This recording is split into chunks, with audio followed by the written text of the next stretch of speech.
Welcome, everyone. I'm Angelo Robles, host of the Angelo Robles podcast. I have a little bit, because this will be the first time in, I think, 3.5 months that I've done an interview. So I am back. I'm excited to be back. A little bit of an update that probably for the next couple of interviews I will mention, and then we'll get past it. Many of you know me as being the founder of Family Office Association, which I've been the founder and CEO for many years. I'm still the founder, but I did sell my interest. I am no longer the CEO. I wish the great team at FOA, Family Office Association, the best.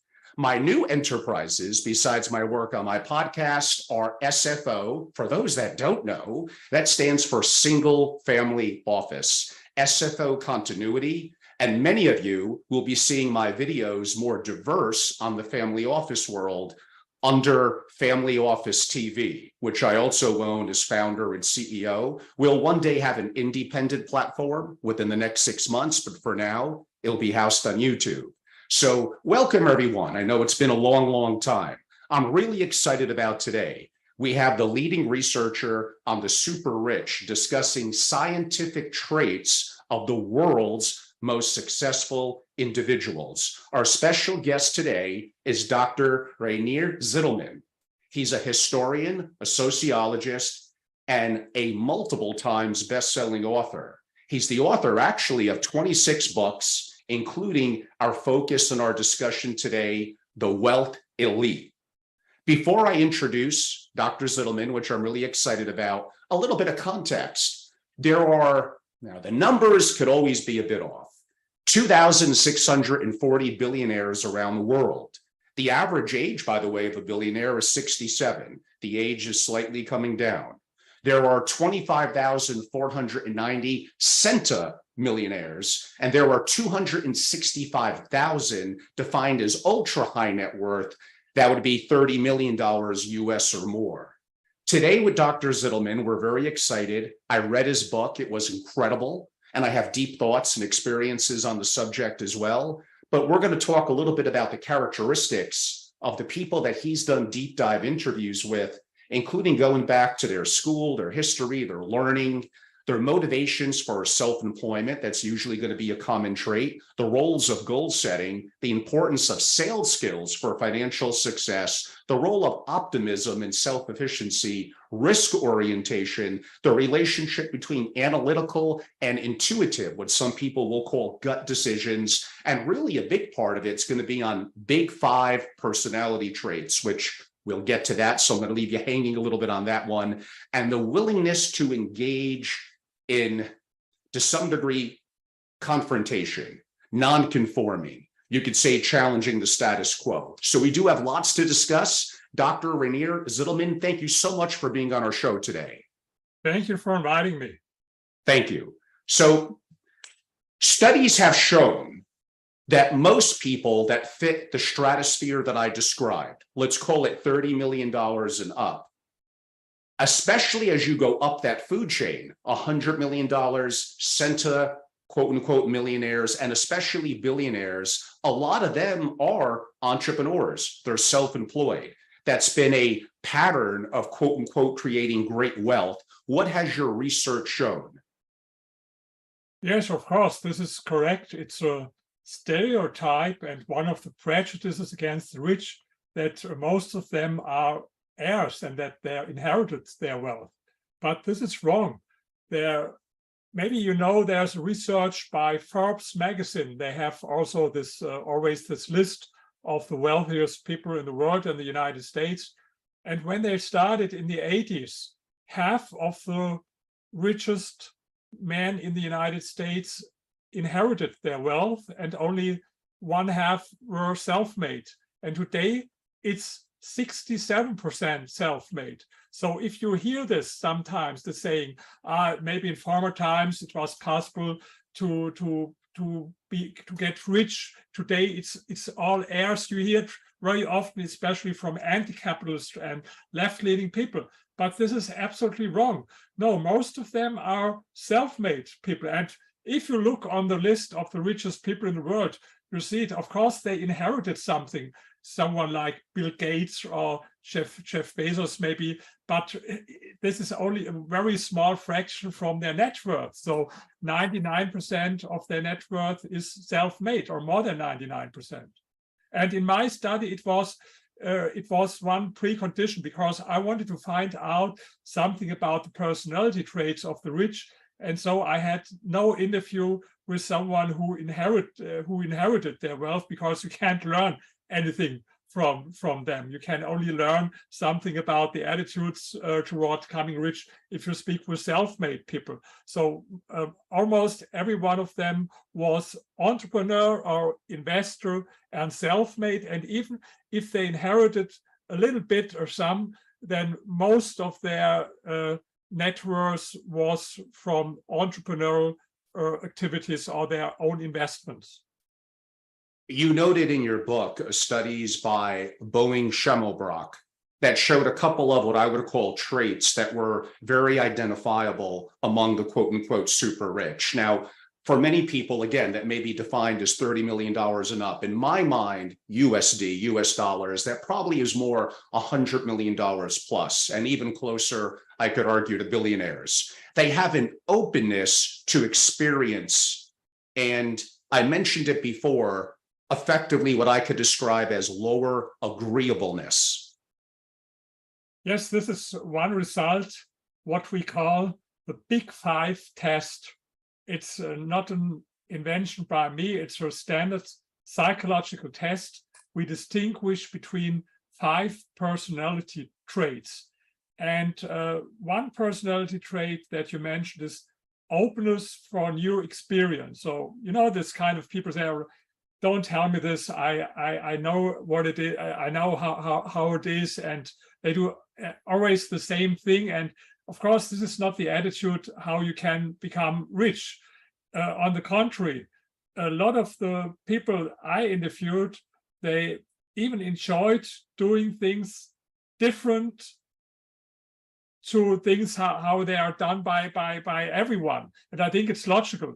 If you do the same thing as everyone else, you can't get different results, and you can't become super rich or having some hundreds of millions of dollars. You have to do things in a different way, and to do things in a different way, you have to think in a different way. So openness for new experience is something very, very important. It's the question, how's your first reaction if you hear something about a new idea? Is your first reaction to prove why it can't work and to explain why it's a bad idea? Or is your first reaction to find out maybe how or whether it could work? This is a totally different attitude. For sure. And a little bit of some of my experiences, 2 relationships of mine I met through their single family offices, and not to brag, but they're both in the Forbes 20. What they told me pretty much mirrors what you said. It's like, listen, I grew up in a humble background. I didn't want to be average. The average person, whatever, they get married at 29, they have 1.7 kids, they have if they're fortunate, the house with a white picket fence. There's nothing wrong with that. They may be great people and living a great life.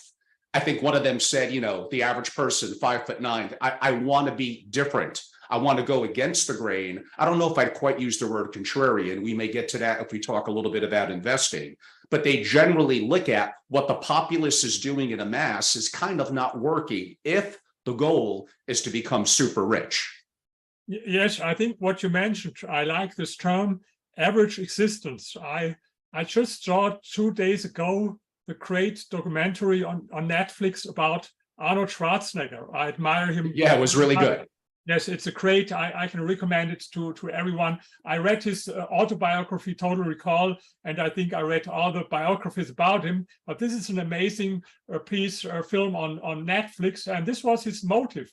He didn't want to have an average existence. He wanted to go for something more, something bigger. Of course, and I agree absolutely what you said. It's okay with everyone if you don't want to go this way, and if you want this like traditional values and the life of what we call average existence. It's okay, but then please don't demand money from other people who are striving for more. If you don't want to go this way, don't start to to argue about inequality and this stuff. So this is typical for this attitude for successful people, what you find also in this film documentary about Arnold Schwarzenegger. The person I mentioned, Boeing Schimmelbrock, also noted there were far more similarities among broadly the middle class and those that were probably more generically ultra high net worth, let's say from 10 to 50 million USD, that made their wealth through employment, often working for, perhaps it could be a partner in a prominent legal or accounting firm, more than commonly probably a Fortune 1000 company. So there is something, I don't know if I'd use the word special, but there's a different path and different traits that entrepreneurs have, even compared to those that made decent money in employment. Yes, but if you speak about people who become rich as employees, I think this is a very, very small number, maybe a little bit more in the United States, where sometimes CEOs of large corporations earn really a lot, but it's a very small percentage of wealthy people. We are more focused on them because most of the cases, they are CEOs of listed companies, and these listed companies, they have to give the information about the salaries of their employees, so we know about their net worth. But there are a lot of other entrepreneurs who have much more and earn much more, and you can't find them and in any list. Take me, for example. I was the founder of a public relation company. We had only 50 employees, but in this 50 years where I was the owner of the company, I earned as much as the CEO of one of the biggest listed companies in Germany, with thousands or 10,000 of people working there. So in most cases, it's very hard to become rich as an employee. And another thing that a lot of people don't understand, if they think about how to become rich, the first thing they think about stock investments. I believe in stock investments. I'm, of course, I'm convinced about it, but I think it's more a way to stay rich than to become rich in the first place. If you look again in the list of the wealthiest people of the world, they are almost all entrepreneurs, whether it's Jeff Bezos or Elon Musk or Sergey Brin, Larry Page, who founded Google, or Bill Gates, who founded Microsoft. They are all entrepreneurs. The only maybe exception where people are talking about is Warren Buffett. He's often quoted as an example for becoming rich with stock investments, but even he's not a typical stock investor. I could say a lot about this, but this is not a topic. But even if you accept him as the exception from the rule, if you look at the list of the richest people, not only in the world, in every country, and then you exclude those of them who became rich because they inherited their wealth, and then you will see there's most of them are entrepreneurs, and you will find only very few who became really very rich with stock investments. So I think entrepreneurship is the way to become rich. Of course, it's not the other way around. Most entrepreneurs don't become rich or super rich. On the contrary, most entrepreneurs fail. But if you look at the richest people, entrepreneurship, I think it's the way to become rich. Yeah, so we're going to get to some of the things you mentioned, and you're correct. What could be misleading to people making money in stocks and financial services is they bring up to me, my business headquarters is in Greenwich, Connecticut, the hedge fund capital of the world. They think of Ray Dalio, they think of others. They run entrepreneurial businesses that charge 2 and 20, that if you're successful at it, raising capital and being a good investor, but especially raising capital, you can make a lot of money. Yes, Ray Dalio, he doesn't became rich as a stock investor, but as an entrepreneur in his field. And this is what people don't understand. They don't understand the difference. Even Warren Buffett, take Warren Buffett, he's especially great in marketing and self-marketing. Of course, he had a good success over a lot of years, but why does he does all this public relation and this Woodstock for capitalists every year? Because he's a genius in marketing, and this marketing is very important for him, was very important for him to raise money from other people. No doubt about it. And not just hedge funds, but in high-flying worlds of anything that charges a 2 and 20 system, venture capital, private equity, earlier on fund of funds. These are all businesses that absolutely investing is an important part of it, but how they, as principals, made that kind of wealth was the entrepreneurial endeavor of starting a company and a model that could be a very successful financial model.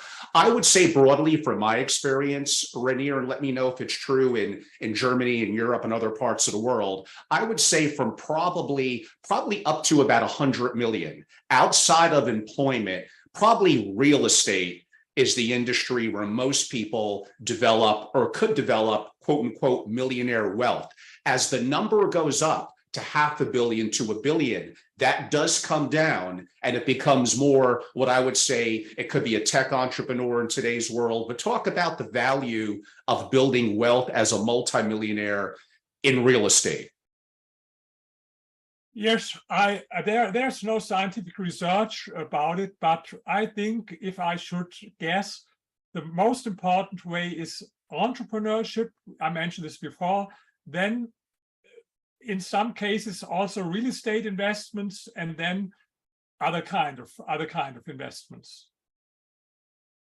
And in terms of the subjects that you interviewed, which I believe were a little bit under 50, I think a fair number of them did have a background in real estate, building up a real estate portfolio, real estate management companies. These were dynamic enterprises that are complex in one way. It involves lending in banks, but relatively straightforward in other ways.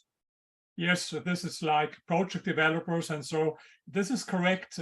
I spoke, maybe let's come back to the study because you know it, but our audience not, maybe I can tell a little bit more about what I did. So I spoke with, you mentioned the number, 45 people. Most of them had a net worth between 30 million and 1 billion euros, what's the same with dollars. So there were a few who had some billions, and there were also a few who had between 20 and 30 million, but most of them had between a net worth 30 million and 1 billion euros.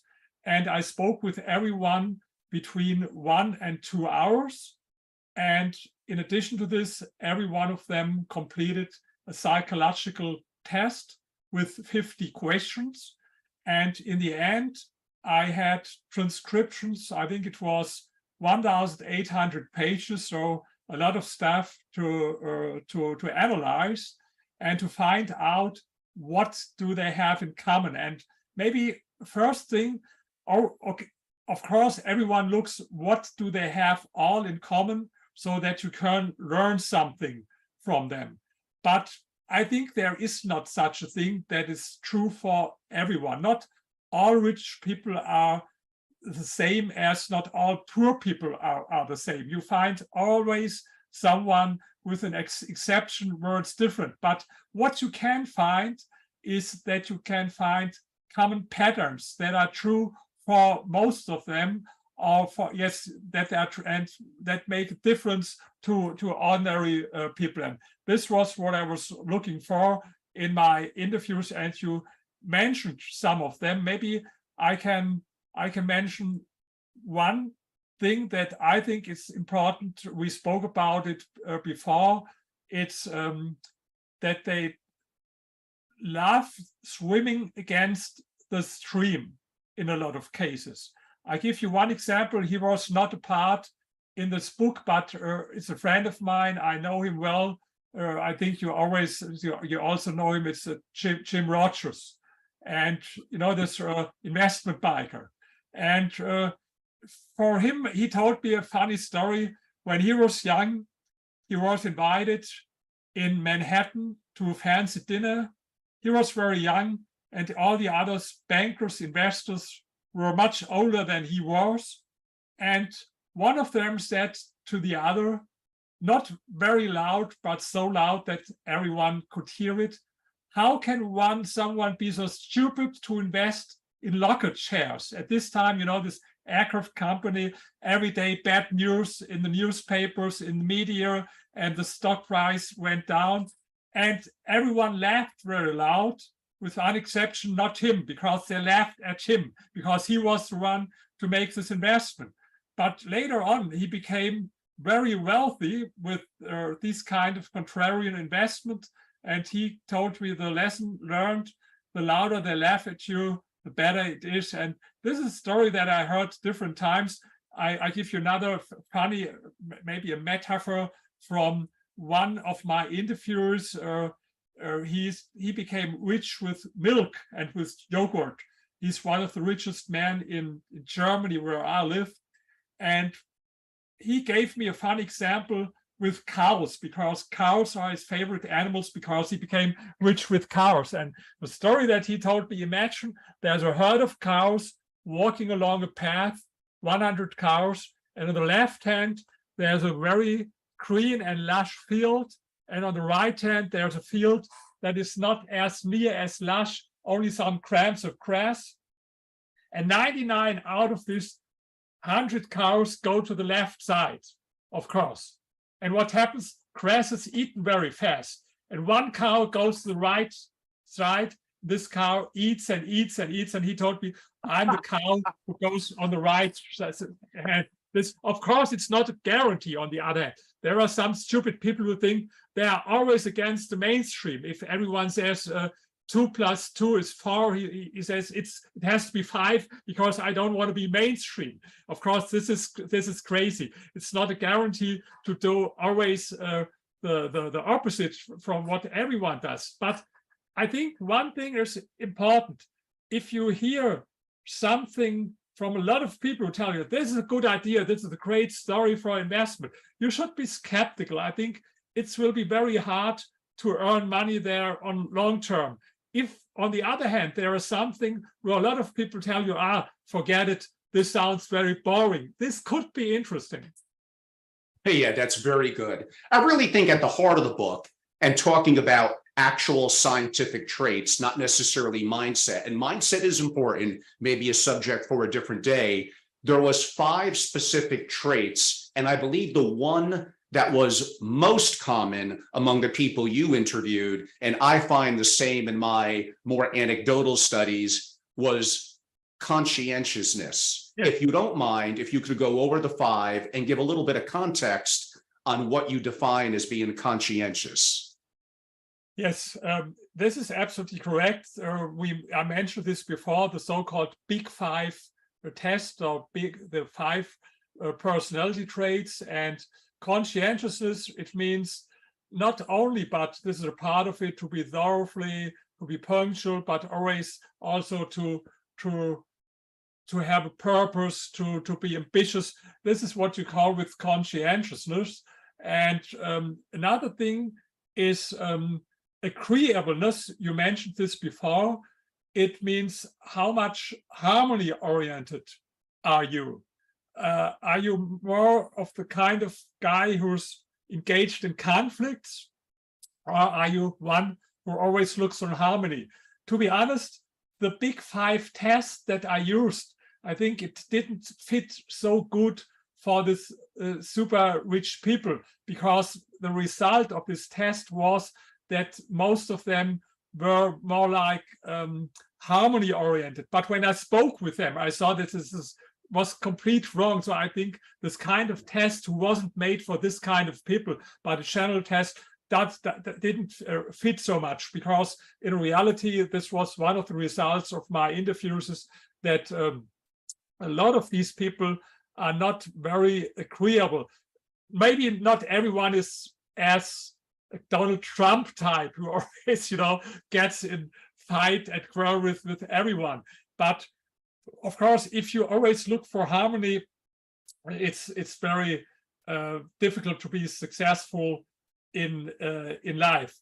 And we mentioned another one, openness for new experience. this is so very important. And I think it's also useful if you make the test. I think everyone, I have it in the appendix of my book, The Wealth Elite. There is a test and everyone can make it. And of course, I made also the test.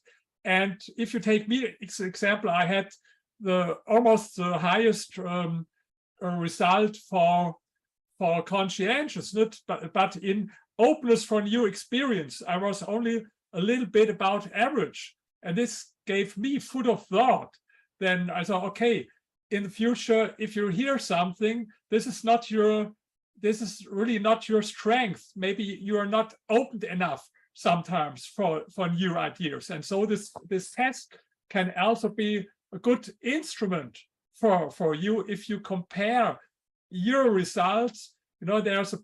It's this way in the test. If you get 20 points, it's average. 40 points is the maximum, and 0 points is the least that you can get. And for example, I had, I think, 37 points with conscientiousness, but only 23 points with openness for new experience. And this showed me, here is some, I hope for everyone that you find some weak points in your personality, because only if you can find some points where you are weak, there's room to improve yourself. So, and another one was extroversion. There are some people, this, how to distinguish, they are more introverted versus extroverted, and these people were more extroverted. And the last one was neuroticism. It means how psychological stable you are. Of course, you can't change, there is something, it's a kind, you are this way or you are not this way, but the result was that these people, my interviewers, they were above average in conscientiousness, in openness for new experience, in extroversion, and they had very low points for exception, especially for neuroticism, what means they are psychological stable. And but of course, there were other tests. After I did it, there were some other scientists, especially in Germany, who made similar research, sometimes with people who were not as wealthy as my group, but they interviewed more people, and they had two interesting ideas to edit. And one was external or internal locus of control. This is something that is very important. I had it with, maybe I described it in another way in my doctoral dissertation.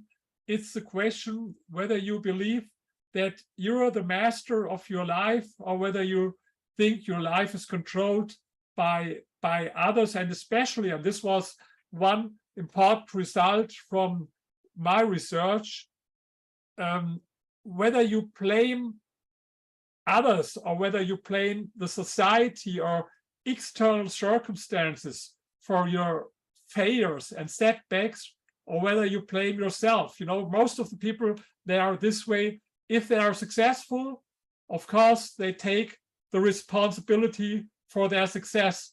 But if they fail, and if they have setbacks, or if they are crises, they blame other people, or they blame the society. Even when they were bad at school, it's a teacher's fault, or when they didn't, succeed in their company, it's the fault of their boss or whatever. But the attitude of my interviewers for this book was quite different. They blamed always themselves, also for not only for also for their failure and their setbacks. And this is not because they are kind of masochistic, maybe, but this is because who you blame, you give the power. If you blame other people, you give power to other people. And if you blame yourself, it means if it's my fault, then I have the power to change it. And this is what in this other studies, what they called with external or internal locus of control. Very interesting. And yes, when I read your book, I noted, I think even two of the wealthier people, perhaps they were billionaires, noted that even during the financial crisis of '08 and '09 and other, like, it's my fault. Like, I should have saw something coming and I took a hit. Now, we'll get to the importance of bouncing back shortly, but that was a common trait that you picked up upon, in that they didn't blame outside circumstances, even when outside circumstances were a little bit of black swan, a little bit of luck of the draw. They still took the responsibility that it's on them. They should have been smart enough to see it coming. Yes, you're absolutely correct. One of them said to me, even if the market goes in a different direction, it's not the market, because I was wrong in predicting the market. It's not this way. If the market goes in the direction as you predicted, then you say, okay, I was correct. But if the market goes in another direction as you predicted, of course, you can't you can't influence everything that happens. Of course, there are things that happen, but the question is, you are always free how you react. This is the most important thing.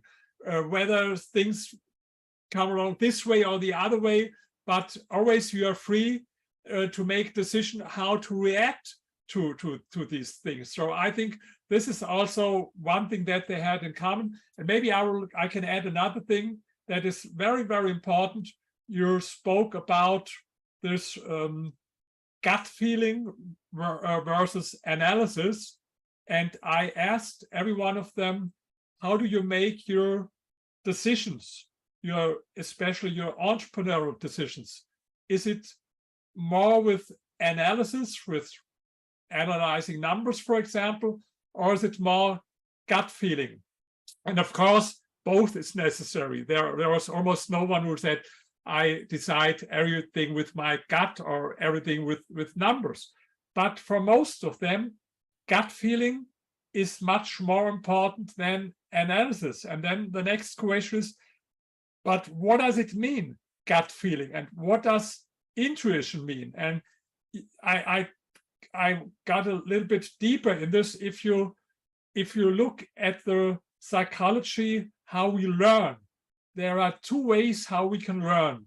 The one way is what we call explicit learning, and the other way is implicit learning. What does it mean? Explicit learning means you study, reading books, or go to a seminar. This is explicit learning. But then there's another way, implicit learning. You can call it also school of life, or learning by doing, your experience. And the result of this implicit learning is implicit knowledge. And gut feeling or intuition is only a more common word for what we call in psychology implicit knowledge. And this implicit knowledge is very important for entrepreneurs. By the way, this is something what intellectuals don't understand. I wrote another book, The Power of Capitalism, and this book I have a chapter, Why Intellectuals Don't Like Capitalism. And I linked it to the results of this research, because they overestimate explicit learning. They think it's all about how many books have you read, how good you were at school or not. But this was not important for this wealthy people. I asked them how they were at school and university, about their grades. And some of them were very good. Some of them were very, very bad. They even had no high school degree. So there was absolutely no correlation between their performance at school and university on the one hand, and the later financial success on the other hand. So this was not important. What was much more important was what I call this implicit learning experience. For example, half of them were competitive athletes. And as competitive athletes, they learn how to win, but much more important, they learned how to deal with setbacks and with crisis. A lot of them were very early engaged in entrepreneurial activities, even when they were young, alongside school or alongside university. You know, when I was a student, most of the other students, they worked for an hourly wage. Some of them are taxi drivers, or they worked in a restaurant or even in a factory, but most of them worked for an hourly wage. But not so these wealthy people. They didn't work for an hourly wage, but they earned money, for example, with sales or with entrepreneurial activities. And this is very important because there's something that I call today the employee mindset. And the employee mindset is to work for an hourly wage, whether you earn a lot or not. This is the employee mindset. But as an entrepreneur, you don't care about how many hours you work for something, because the only thing that counts is the result in the end. None of your customers or clients ask you how many hours you worked for this or that. They ask for the results.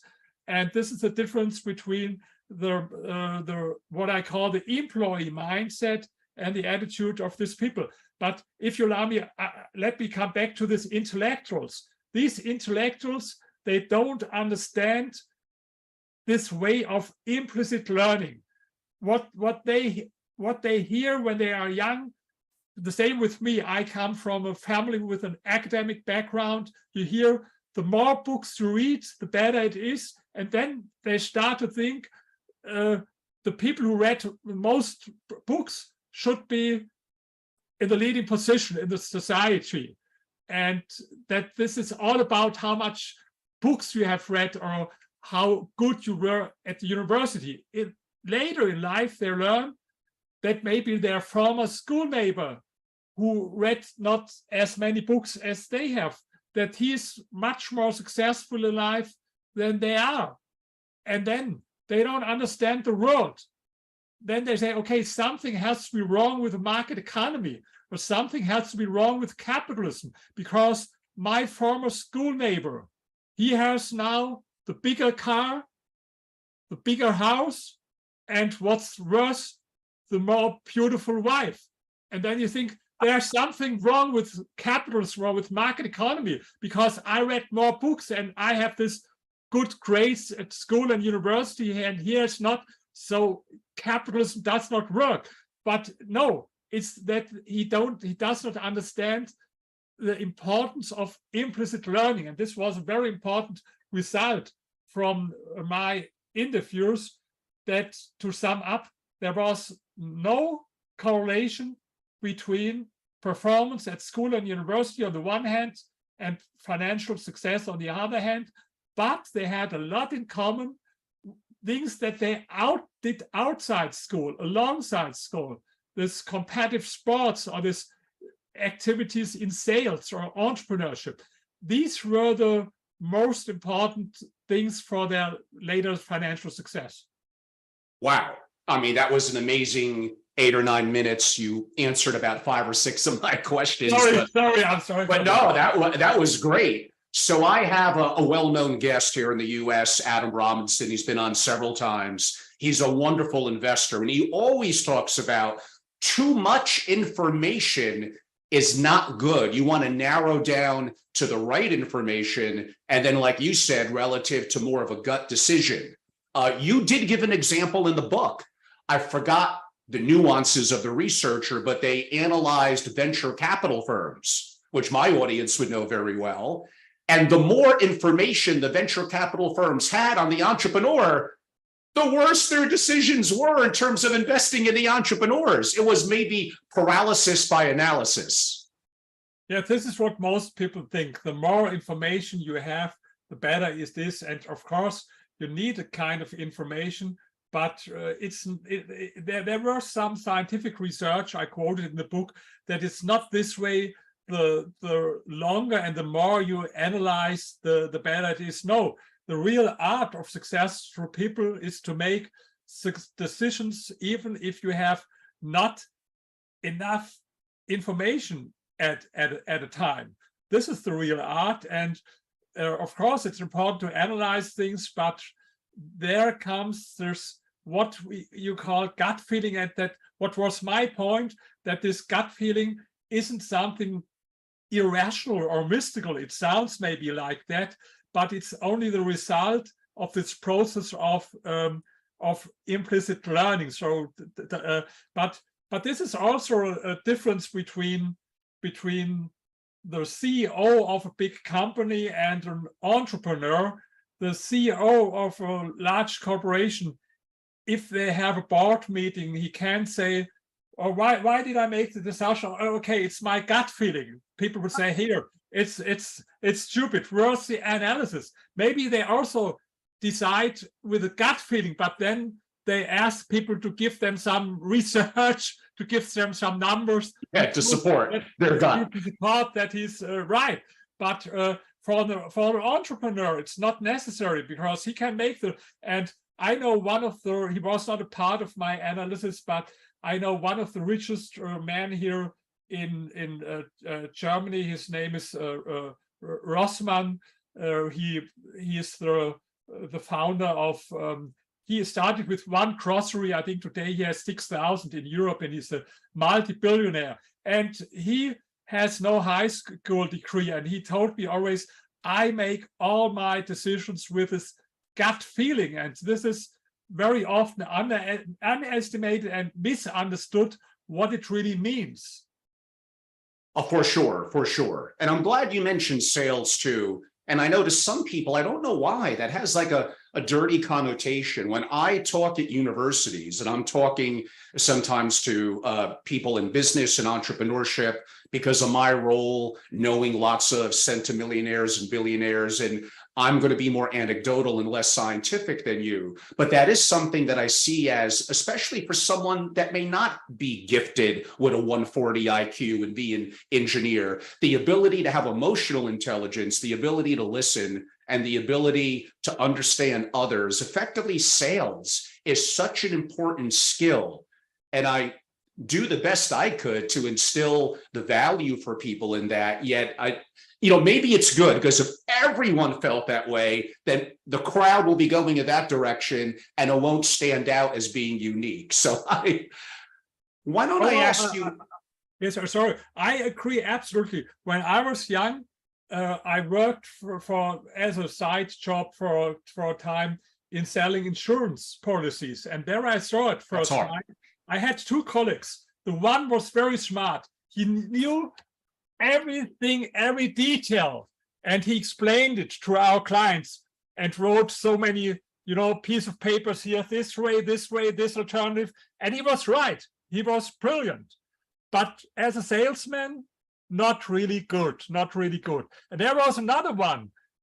It was crazy. He didn't want to fool the people, but he was not really intelligent enough to understand it. Sometimes if I listen what he told people about this insurance, it was not correct. He didn't want to lie to them, but he was not smart enough to understand all the details. But we know who made more money. But he was so very successful, because he gave his clients the feeling, "Here, you are my friend. Don't worry about it. I will do it for you. I will solve your problem." So, and he was, and this emotional intelligence that you mentioned, and especially, yes, sales skills are so important. And sometimes I ask people, "Do you think you're good in sales?" And a lot of people say, no, they have, as you mentioned it has negative connotation, maybe in Europe even more than even in the United States. Has a very negative, because people associate wrong thing. They associate someone, for example, who's like I do in this interview, talking very fast without any interruption. But when I was in sales, I was like you are today, like you, only asking a few questions and let the potential client talk, because you can't sell something to someone if you're talking or speaking all the time. You have to use your ears to listen. What is his problems? What is his priorities? And then after listening, you can sell. And so, because people, they have this wrong association. I ask them people sometimes, "Are you good in listening to people?" "Yes, I am." That, okay, maybe you are good in sales, because to listen to someone is much more important than talking without interruption. So sometimes people have wrong association. And I asked my interviewers from my book, how important were sales skills for your success? And almost everyone said sales skills are so very important, but so very important. And sales for them was not only to sell a product or to sell a service, maybe. No, one said to me, everything is sales. If you hire a new employee, a good employee, you have to sell your company to him. If you have to get a government permission, or if you want to get a loan from the bank, it's all sales to convince other people, and especially that you enjoy to turn a no in a yes. You know, most people, if they hear no, it's end of discussion. But you know how it is. For a good salesman, it starts. I read these books about Steve Jobs. He's a perfect example. He never accepted any no from anyone. For him, it was always, he had fun to turn the no in the right. And for some of these people, even it's true for me, sometimes it's kind of sport, even in small little things, to turn the no in a yes. For some weeks ago, I was in a restaurant and I asked, hey, I want to order omelet. And they know we don't have, look there on the menu, we have no omelet. And I asked them, but do you have eggs? Yes, we have. Why can't you make an omelet? So I have to ask the chef in the kitchen. And in the end, I got my omelet because I didn't accept the no. And, you know, this is always also with little small things. And I think sales skills are so important. And the bad thing, I don't know how it is in universities in the United States. I didn't study economics, but I had girlfriends, they studied like for MBA, and they heard a lot about mathematics, formula, marketing theories. But then I asked him, what did you learn about sales at university? No, there was almost nothing. But sales is the decisive thing. And in the end, it's all about sales, to convince, to find new clients, new partners. And this is so important.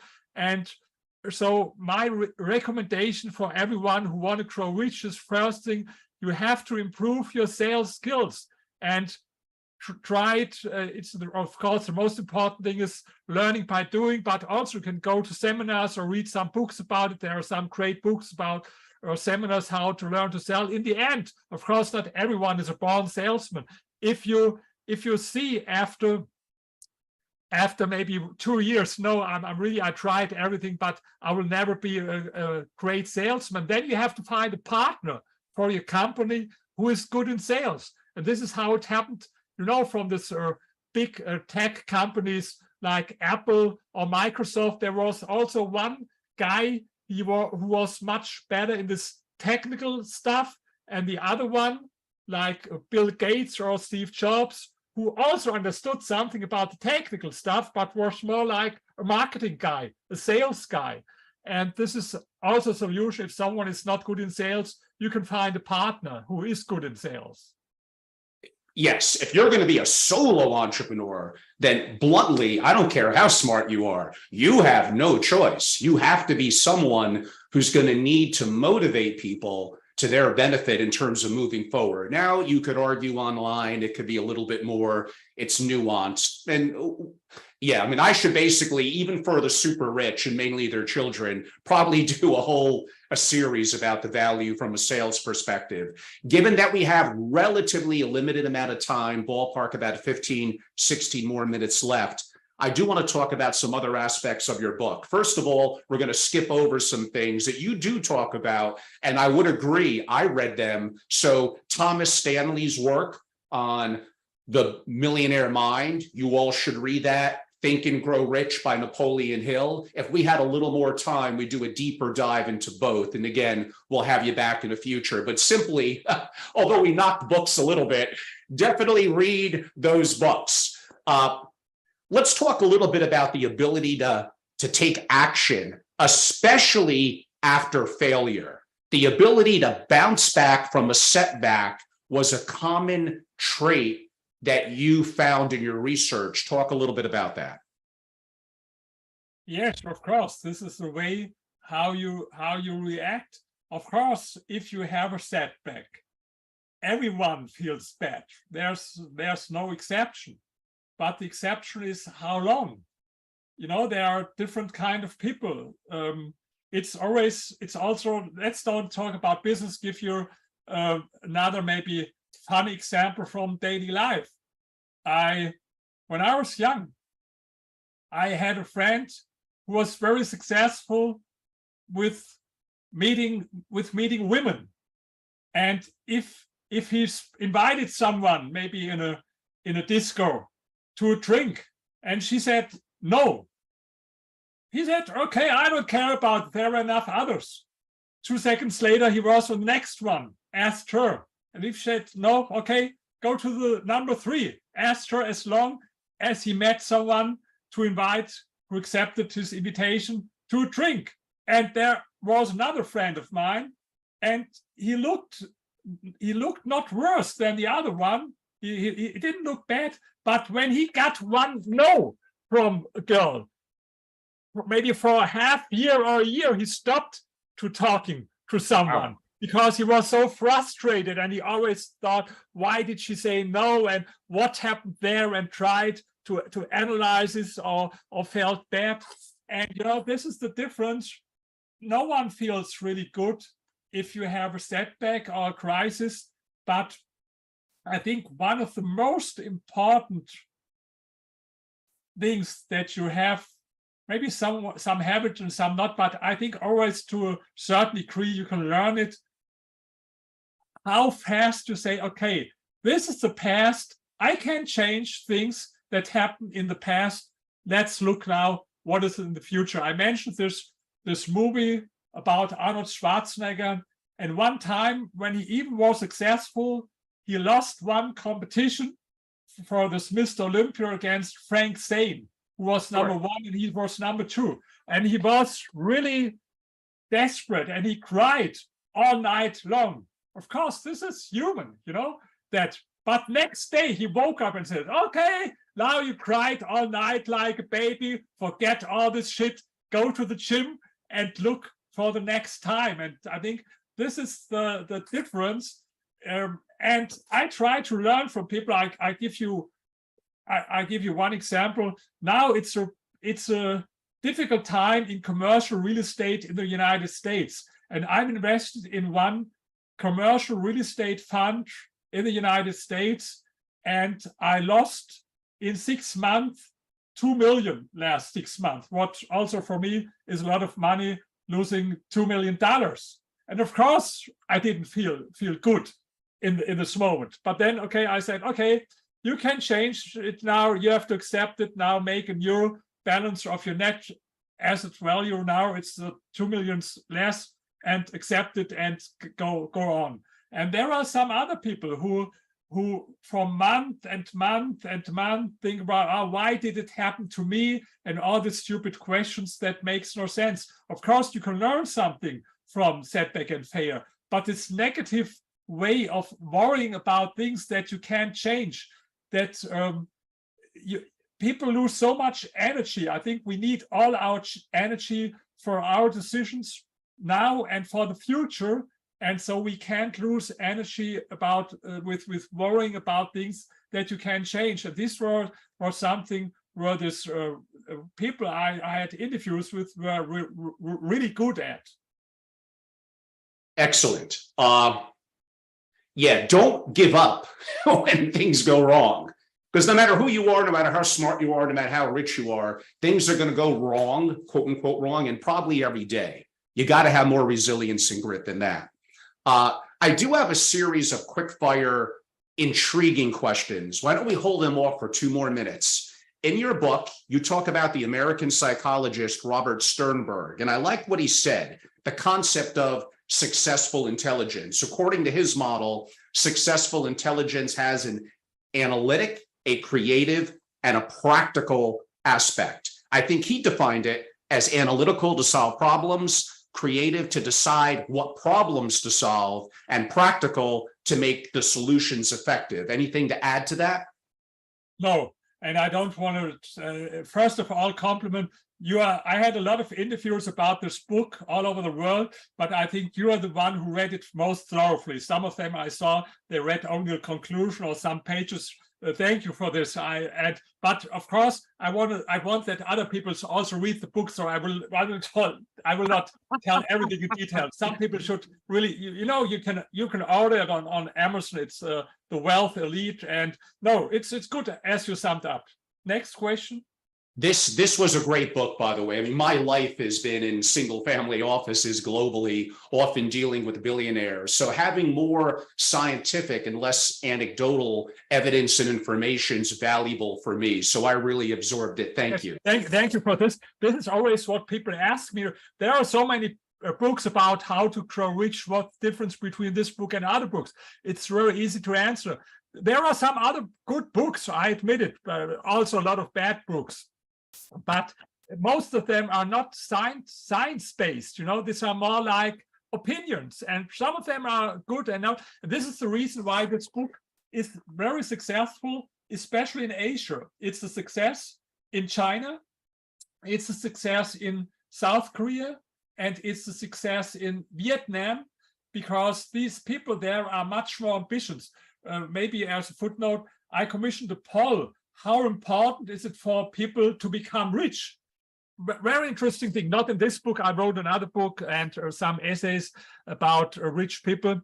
And on average, in the United States and Europe, 28% of our respondents said that it's important for them to become rich.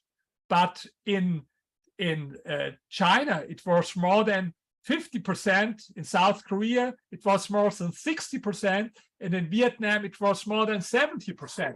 Maybe you can say this has something to do because they are not established. They had the past where they were poorest not so long ago. But also in Japan, what is a developed country, I think it was something like 43%. I think with these Asians, they have this attitude.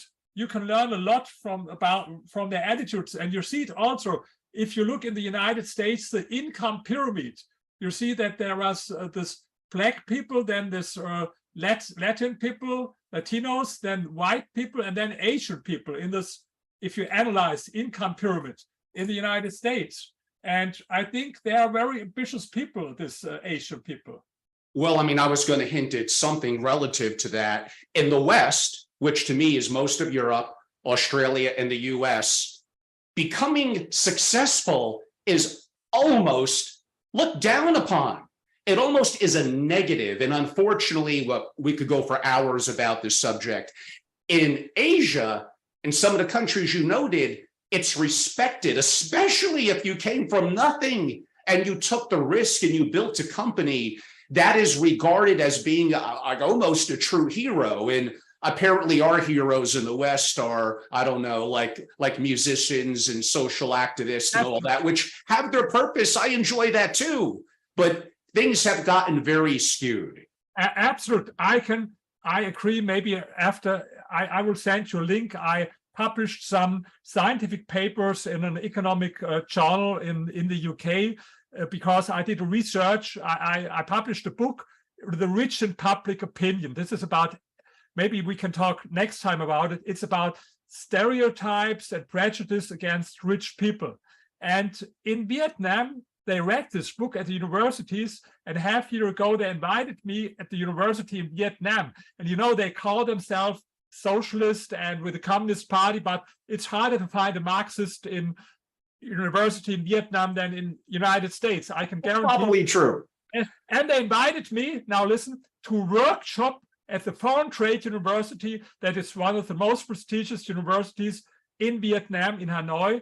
The topic of the workshop was, how can we improve the image of rich people? How can we improve the image of rich people? I was never invited to a similar workshop. I speak often at universities, but never workshop with this topic. And you are absolutely right.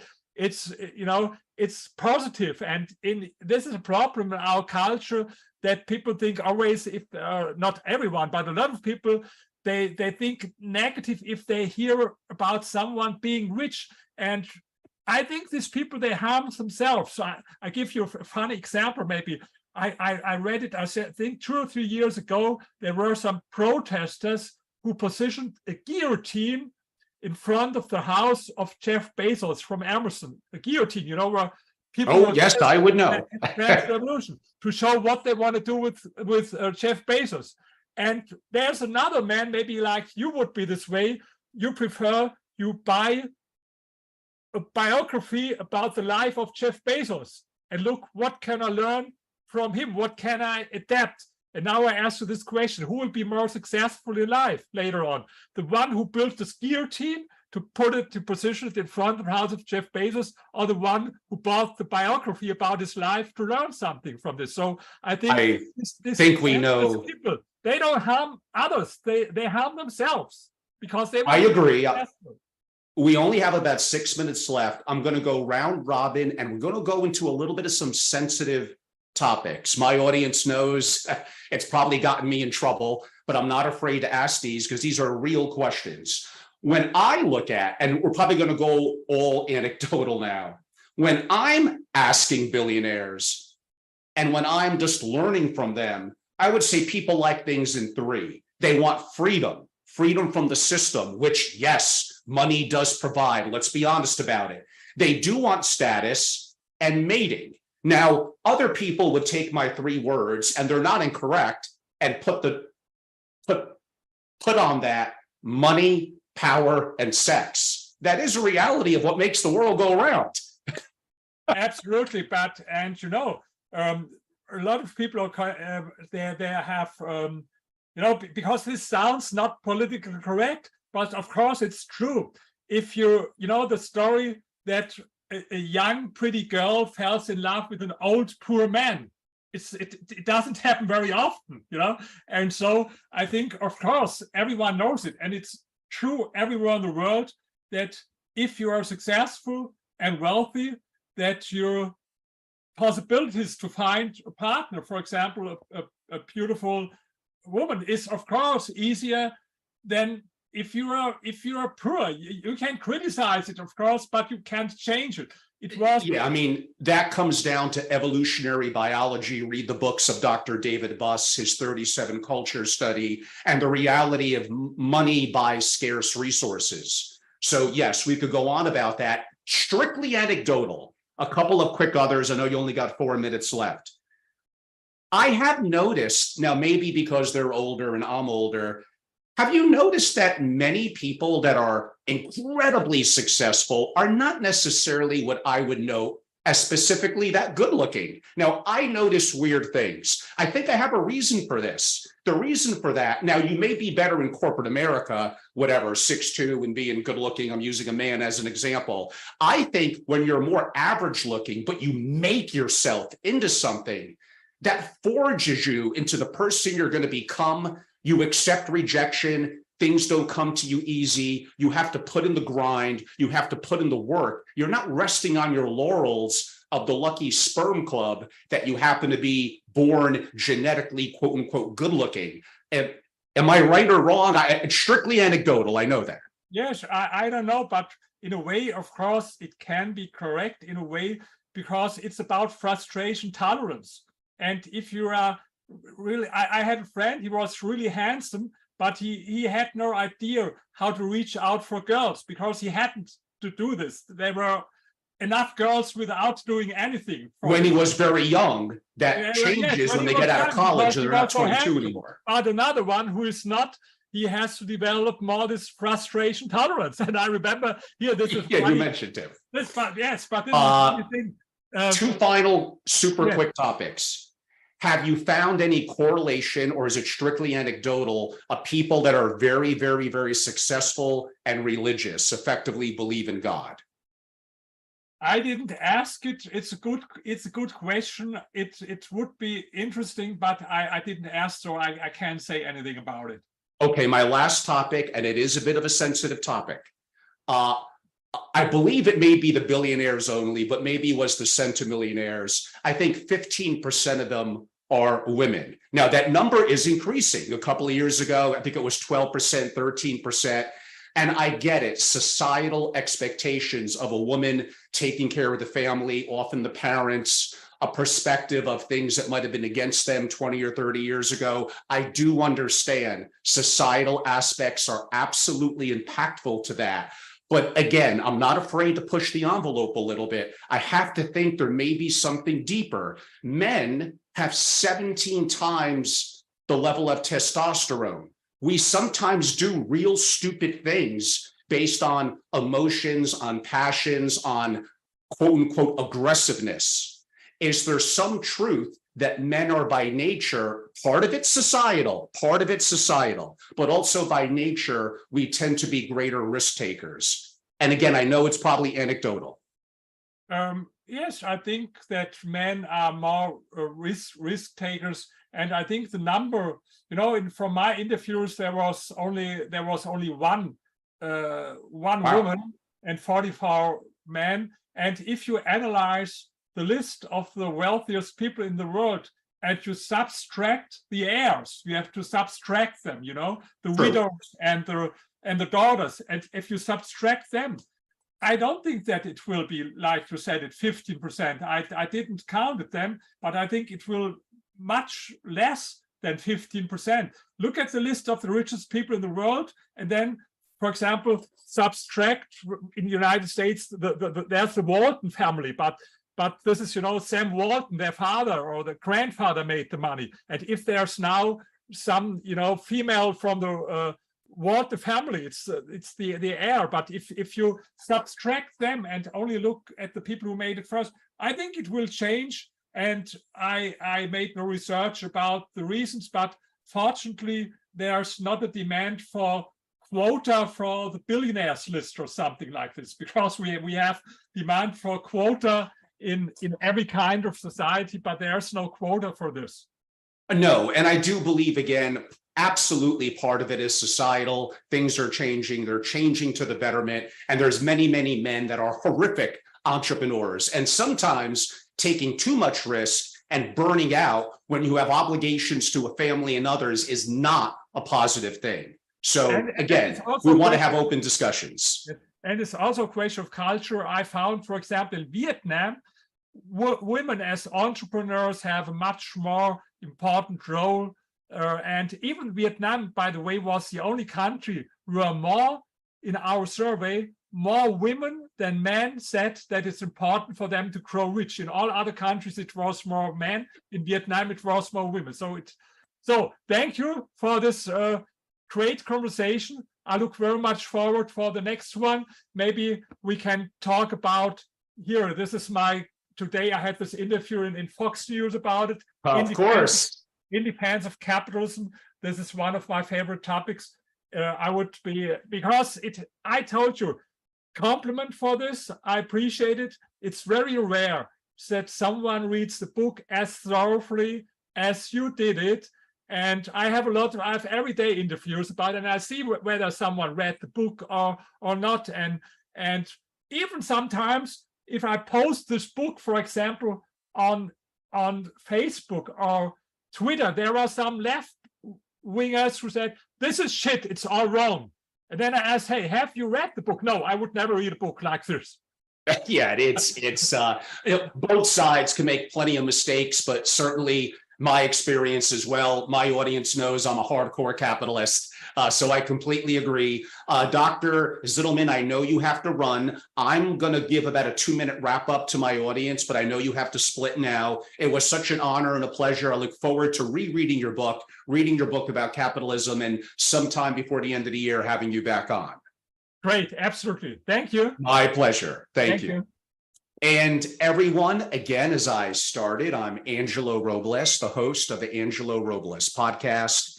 And I'm still the founder of Family Office Association. But again, I sold my interest, a wonderful new team. They're going to do a great job. But I am the founder and CEO and janitor of SFO, that stands for Single Family Office Continuity, and Family Office TV. So lots of initiatives going on. As you can see, I may know a little bit about this subject. I'm excited about it. And I'll be doing something kind of a billionaire mastermind, something to announce in the coming months, relative to that as well. And I have lots and lots of research and hands-on experience going back almost 20 years now. So I look forward to learning from others like Dr. Ranier, Zitelmann, but also sharing some of my insights and part of my dream team and my network as well. So simply stay tuned. We hope you all enjoyed this, have an opportunity to buy The Wealth Elite by Dr. Ranier Zitelmann. That's Rainer, and last name Z as in zebra, Itelmann. I would pronounce it Ranier, although not technically proper in German, Zitelmann. And the book, The Wealth Elite, unless you read German, make sure you buy the English version.